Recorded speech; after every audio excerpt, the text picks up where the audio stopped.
വിത്തുമൊരു നന്മയാണ്, ഓരോ നന്മയും നമ്മളാണ്. ഓരോ വിത്തുമൊരു നന്മയാണ്, ഓരോ നന്മയും നമ്മളാണ്. ഈ കുഞ്ഞു കൈകളാൽ നാളേക്കു തണലിടും കാടിനെ കൊട്ടു വിളിക്കയാണ് നമ്മൾ കടലോളം സ്നേഹം. ഇതാണ് വിത്തുപേന.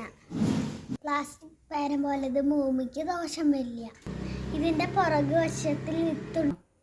ഉപയോഗം കഴിഞ്ഞ് വലിച്ചെറിയുമ്പോൾ ഇത് പുതിയ ചെടിയായി മാറും.